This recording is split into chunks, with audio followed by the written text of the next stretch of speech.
I'm using AI. A lot of company will say I'm using AI, but when you start to sit down, try to understand, which part of AI are you actually, using, you should be surprised. ChatGPT. 99%, yeah. I'm using DeepSeek. It's still AI. Yeah, I mean, one prompt AI, you're still using AI, but that is not the AI that we are talking about. I mean, not agentic AI, right? So to me is that when we are talking about AI, we are talking about AI with a self-learning capability, right? Self-grown capability. So it's more like agent or agentic AI. But if you're using a one prompt AI, right, then you are just using AI to assist you on a daily basis. Agentic AI will be a bit different, whereby you are assisting the AI on his daily activity. Yeah. That's just cool. So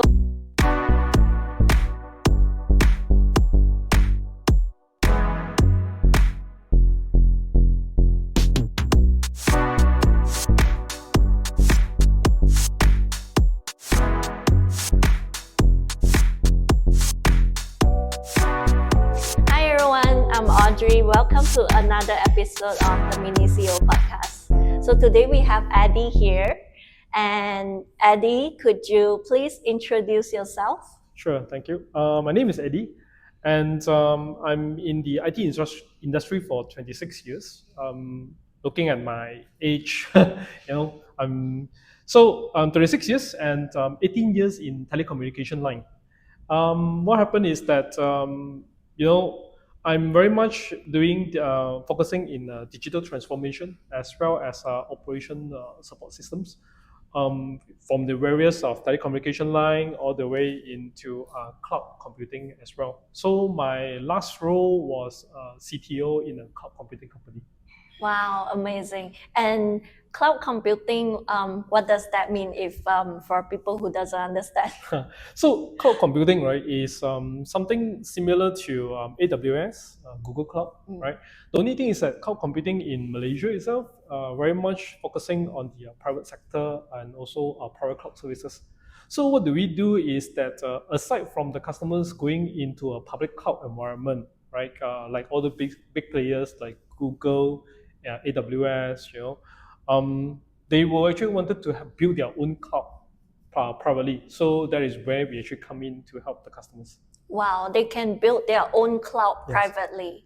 And because many businesses are moving from on-prem to cloud, so they don't need to choose, for example, the big guys like Google Cloud or AWS, but did it privately. Yes, correct. Wow, that's cool. And how does that comes into the data compliance or things like that? So what happened is that the reason that customers actually moving into their own private cloud, right, is actually to reduce their hardware footprint. And also, of course, a lot of people talking about carbon credits, right? So that is one way. But most of the companies, right, they whole intention moving into their own private cloud is to reduce their cost, because the number of servers actually has been reduced. The number of operational costs actually also reduced, right? Best of all, with the minimum of 5 servers in total, right? They actually can run 20 to 30 virtual machines, and they have hardware redundancy as well. So that's the reason why a lot of customers, they are moving into private cloud. When you say customers moving into private cloud, I also hear a lot of fintech or financial institutions moving into cloud because it's like what you said, right?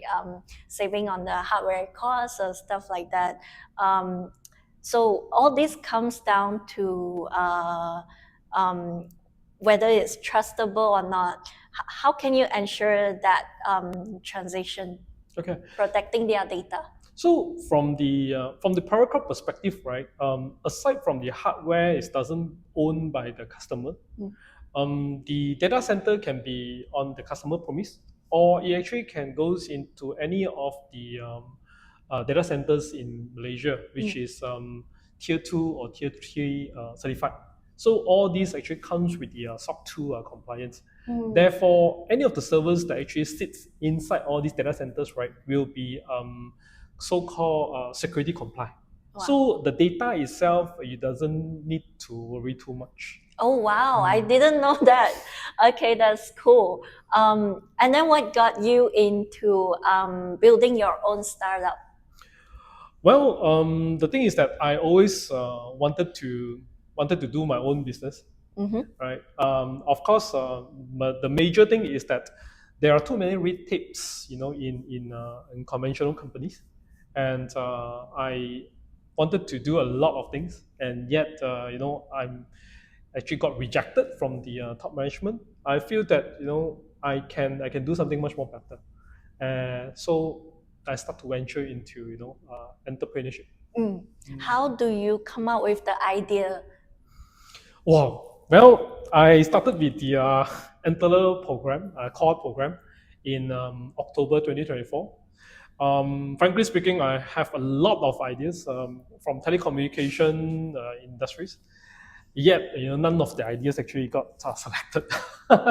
So, how do we actually come about the idea is that the process and within the cohort, and also the pressure, from the environment, put me into the idea of the project. So I was speaking to 𝗬𝗲𝗂𝗶𝗵 earlier, who is a scouting manager for the Antler program in Malaysia, and she was sharing with me a lot about the how it went through the Antler program for the first 4 weeks of boot camps. And I know you, we are in the same cohort, so I've seen you getting rejected. All your ideas. I think there's like 3 or 4 ideas that you shared with me as well, and we tried to team up to do bootcamp, but I think that didn't happen. But how did you maneuver through that challenge when your idea was being shut down? I'd like to talk more about that, because I can tell that you were a bit demotivated and didn't want to come anymore. So let's talk about that. Okay. I didn't expect that. So yeah, it's nothing to hide. The thing is that because 𝗬𝗲𝗂𝗶𝗵 just now told me that it's hell for these 10 weeks. So don't worry, there's nothing wrong to share your experience. Yeah. So the thing is that the 10 weeks, right, is not that all 10 weeks are bad. The first week was fun. It's where the gathering, everything, everyone's get together, get to know new friends, right? And second week was still okay, whereby everyone have their own ideas, start to pitch, start to work out on the slide deck, everything. On the third week, I got a bit frustrated. Yeah, after so many rounds of rejection, I'm feeling tired, feeling exhausted, and my brain just can't function anymore. And at that particular time, I still remember, I think was the fourth pitch. I supposed to actually have a team, but the thing is that I did not manage to actually to form a team, and doesn't have any idea. I just got frustrated, and I give up that particular session, and halfway through I went home. to just get myself a clearer mindset. I did went into the Antler's team, to tell them that how frustrated I am, over this, and how come all this idea is not workable, right? But I'm a bit surprised. The thing is that I managed to go through the entire 10 weeks, and we managed to get it funded. Yeah, I would say it's a process. It's a process to go through. Glad that actually I went through it. And tell us how you get to meet your co-founder through the 10 weeks and then get funding. How intense was that? Because I hear you pivot many times around your idea, but still you managed to break through that and get the funding. So yeah. I think it's about the I think from the Antler perspective, right, it's very much on the founder fit. When the first time tells that they're looking for founder fit projects, I thought nah, there's no way, it must be some project that actually makes multi-million-dollar, to in order to get the funding. But I think it gave me a totally different view, because we started with cybersecurity ideas, our domain project, and every time when we pitch, definitely you get pivoted each time. So imagine that we're starting to pitch on the fifth week, and then every week you have 2 times of pitching. Every time you pitch, then you get pivoted. Every time you review, then you get pivoted. So it's actually very frustrated. But the thing is that once we actually have the idea or the domain that we want to stick with, like me and James, we stick with cybersecurity, then we are pretty much just stays within that particular domain. We actually didn't run away too far from there. So no matter how many times of pivot, right, we still okay. At least we are not moving into different marketplace or any other technology. As to answer how do I actually met up with James, well, I never thought I will work with James.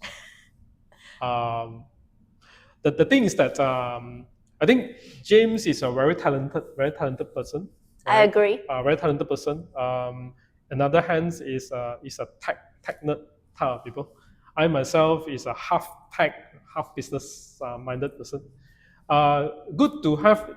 The idea is that Antler, Frank actually introduced James to me, and we are talking about some cybersecurity thing, and we thought, hey, maybe we can try to work on something on this area.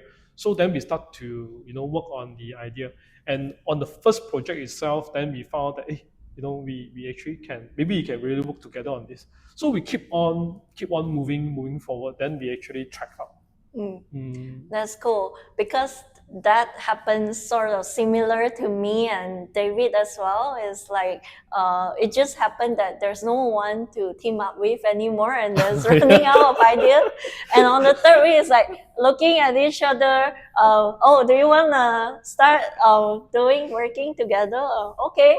So and then it's from like that on, yes. So it's similar. Yeah. So it's like, hey, do you have a team? No. Then we just team up, we just team up. Exactly.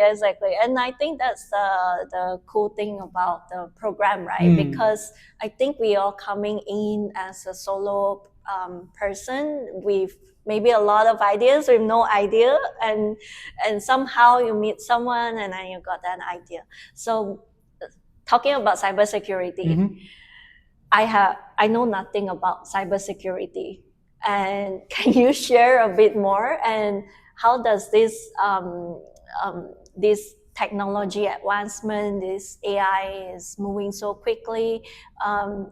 What's cybersecurity in the first place? So cybersecurity is not about purely on tools, right? Actually, cybersecurity is about how do you actually secure your data. It's a concept, it's a policy, right? And whereas the tools, right, is only part of it. What happened is that in conventionally, right, we actually counting on firewall type of applications, endpoint protections, right, and also the policies to manage the entire security, to secure the data. So we actually not only securing from the network or the system, we also need to secure from how the human actually work on their systems. You see, the thing is that you can have the best endpoint, or antivirus, so that you preventing get attacked. right? Then you have the best firewall to prevent data to be moved in and out. But how do you actually prevent a human just copy out or file out, and save it? So cybersecurity, right, is about the security. How do you actually secure your data from a different angle, physically or digitally? So for me, is there's no such thing called one tool to prevent all, but it's more to understanding mindset of how people actually look into it. Right. Okay. And when you say you team up with James and you were working on the cybersecurity idea, tell us more what the idea is about, and what was the end, what's in the end that you got invested in? What kind of idea is that? And now you're working on it as a new startup. So yeah, tell us more about your startup. So our original ideas is actually looking into 𝗬𝗲. 𝗬𝗲 is an automated operational, I'll say, response. Okay, so what happened is that conventionally, right, there is a SIEM system that actually collecting all these system logs that whatever you do from your laptop all the way into the servers, you'll be captured from a log perspective. SIEM will actually analyze all these logs, right, and try to trigger if there is any alert, a suspicious activities alert, right? And 𝗬𝗲 will then, have a playbook to actually to work to resolve the problem, right? So what happened is that for this 𝗬𝗲, right, for the playbook for creation actually takes very long time. Conventionally takes a very long time, and sometimes when the platform landscape change, you also need to update those 𝗬𝗲. If you don't update, right, which means you are not protected at all. So our ideas was actually to create a platform or using AI to automate the playbook creation and also the playbook update by doing automated scanning. So we pitched that idea during our IC, and basically we got funded from that. But when we got funded, the idea got pivoted. So the feedback that I got, right, when we got funded was, you guys are great, but your ideas is too old, too old school. Knowing that both of the team members, right, are willingly to accept new challenges and also accept comments, right? So we've been funded as a founder fit from the cybersecurity perspective. So where the rest of the team got funded, they are working on their project. We are the team that actually got funded and still looking for idea. So then after that, everyone is registering the company, working on their financial thing. We are still struggling, scratching our head to see what. And then only we come into the idea of, hey, you know what? Everyone is using AI to do the cybersecurity, to do the workflow. But what if the AI, lost control, right? And who actually will manage that? Then we come into the idea of, why don't we do an AI safety platform, to actually to monitor the AI, and I believe that will be the future. How does that work? I'm really interested because there's so many people talking about AI agents and I don't know, complicated workflows that they have built for their AI products or startup. So how does that Obiguard come into play? How do they, maybe the users, how do they use it? Can you explain more on that?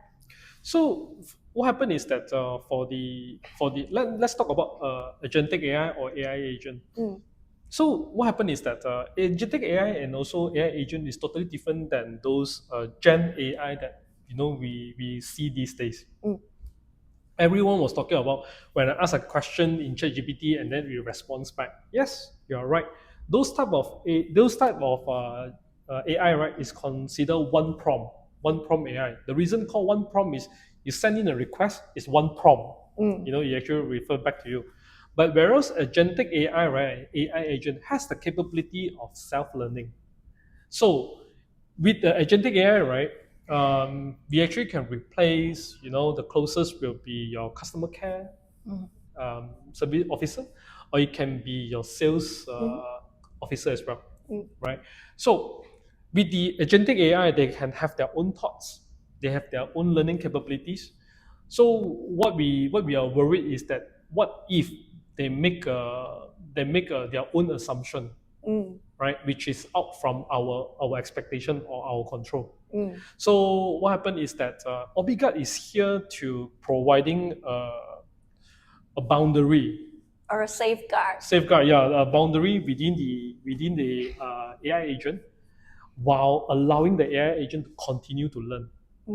So in conventionally, right, what happened is that people will try to put in rules into the AI. Yep. So I put the rules that say this AI cannot do financial stuff. Yep. So then this AI will never do. Yep. And then they cannot learn. But when you actually put a boundary to it, right, you let the AI to learn anything. And when they're trying to trigger something out of their norm activities, right, Obiguard will capture this particular task into a bucket. And then SME, subject matter expert, right, will log in into Obiguard and see what are the tasks, been logged in the bucket, which doesn't meet the requirement or the policy. So the user, the subject matter expert, right, actually can decide whether the AI can do this task in the future or not. That is so cool. So does this means that the user or your customer need to use your AI agent as well, or they can have their own AI agent but uses Obiguard to safeguard that AI agent that they have? So do they need to also employ your AI agent? No. So what happened is that they will continue using their own AI agent. What happened is that we, as a platform, right, we actually provide two types of solution. One is through the API. So we'll provide the API to be connected. So then we will actually monitoring their in and out tasks to be triggered, right? And then aside from that, we also working on the SDK library, so that for those developers, they actually can import our SDK into their code, so that they can connect to the system for the monitoring purpose. Wow.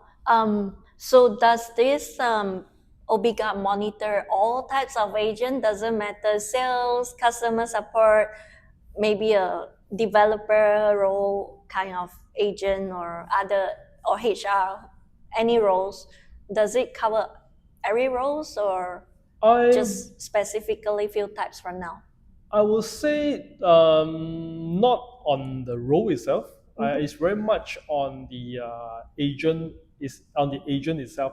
So what happened is that we'll monitor all the agents which is available, widely used in the market, right? So your OpenAI, then your Cloud, right? Perplexity, the Gemini, right? DeepSeek. All these will be covered, right? And basically, what we do is that we not only monitoring it, we also actually to allow the users, right, to see how do they actually use their AI by giving them the information on how many tokens actually they utilize, or which AI model actually they use more, right, or which AI agent that they deploy but never been used before. You'll be surprised. Wow, that is cool. And by monitoring all this data, do you feed the customers this report and then, or you store it within your database for them to extract in the future? So we are providing dashboard view. You see, the thing is that AI, right, it actually evolved very fast. I don't think that historical data is a necessity. Most likely will be on the monthly basis on the reporting, so that everyone actually paying, doing a payment to all the API services, to the different agent, right?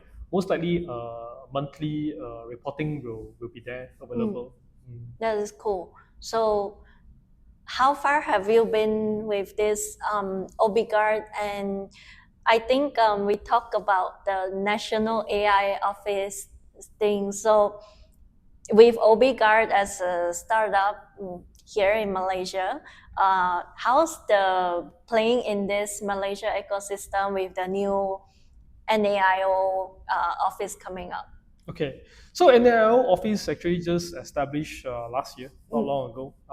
NAIO, I believe that they are very much working on the framework, right? And I myself very proud and also happy that being a part of the members of the AI safety working group, so that can be contribute back to the to the right. Of course, as for the Obiguard itself, I do see a potential market in Malaysia, but not at this early stage. Most likely will be the upcoming 2 years, I would say. It will be more mature. Because as of now, I think a lot of companies are moving into AI in a very rapid speed. No one actually care about the safety, but eventually, when it comes to a more critical industries such as fintech, and also healthcare, right? Then AI safety will be a major concern from that perspective. I know that the NAIO is pretty new, but yeah, is there something coming up soon that you know of, or is still pretty in a very early stage? I would say it's still at a very early stage. I can say that the team actually has been formed with a lot of people, a lot of background and industrial people, and they are actually working on to come up with a framework. Right. I can't tell by when they will have the framework ready. But and we can expect most likely next coming by first half, we might already have some framework to be ready from the NIO office. How do you get to join this group or this NAIO office? Is it open for all startups, AI startups in Malaysia, or because since they set this up, is any AI startup in Malaysia can also participate or contribute? Actually, how do I actually join the NIO work group? Right, is that also throughout the LinkedIn, that I came across the NIO office, and I actually contacted them directly and tell them that I'll be very interested to be part of the working group, which if they have any, right. So what happened is that they actually responded my message and tell me that currently they are working on something, and if I would be interested, or if whether my portfolio actually will able to meet the requirement. So I have dropped them an email, based on what is my background and what I'm doing right now, right? And I'm glad that actually they bring me into the group. Wow, that's so cool. So talking about this Malaysia startup ecosystem, right? There's things like called MDAG or MD status. I think it's called the Malaysian Digital Status. I heard you're applying to that. And what makes you interested into applying for that status? Initially, it was because of the grant. Initially, because of the grant, but it's not. I mean, after a while, come to think about it, it's not about the grant, but it's more about the Malaysia digital ecosystem. By joining into the group, right, you actually get to meet a lot of different people, right, from the startup or from the existing businesses, and that is where the chances of you meeting with different people with different type of issue or problems, right, and that's I found out that actually quite interesting, So starting, I'll say from the grunt, but later on is more to a networking and also to learn more. More connections to build the startup together, right? Correct. That's cool. So, how far have you been? You've been through this journey of pivoting and finally settled down with safeguarding AI agents with this cybersecurity idea. What is your main challenge on building this? Like, is it about selling it? Is it about building it? Or can you tell us more about your journey? What's the challenge? Good question. I'm talking about building it, then very much I need to refer back to my CTO, James, because when I ask, when I always have a concern, James will come and say that, don't worry, it can be done. Okay. That is a good CTO that can solve all the tech problems you have, right? Yes. Because the thing is that it's like this, right? I myself been into the CTO position before, right? Of course, I always try to tell my boss that can be done. It's a matter of time. And now you have someone who is like that. So now I'm a bit worried. I'm a bit worried. But the thing is that nevertheless, James actually is James is a very strong IT person, and based on what he have delivered so far, right, I also have a full trust in him. So in a way whereby when James don't tell me there's a problem, then I don't think there is a problem actually in place. Of course, we always keep in touch, if there's anything goes wrong. I'll say from my perspective is very much on the ICP, the customers. Yeah. Because right now, in the market, right, a lot of people talking about, I'm using AI. A lot of company will say I'm using AI, but when you start to sit down, try to understand, which part of AI are you actually, using, you'll be surprised. ChatGPT. 99%, yeah. I'm using DeepSeek. It's still AI.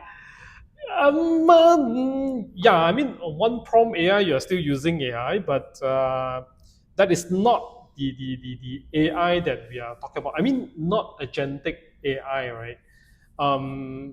So to me is that when we are talking about AI, we are talking about AI with a self-learning capability, right? Self-grown capability. So it's more like agent or agentic AI. But if you're using a one prompt AI, right, then you are just using AI to assist you on a daily basis. Agentic AI will be a bit different, whereby you are assisting the AI on his daily activity. Yeah. That's just cool. So what's wrong with the ICP? I mean, not what's wrong, but what are the challenges you face with the ICP? Like I said, they say that they're using AI, but they are not. Yeah, but you wanted to sell them this safeguarding AI, right? So does that mean that they are not your target customer because they are not using agentic AI?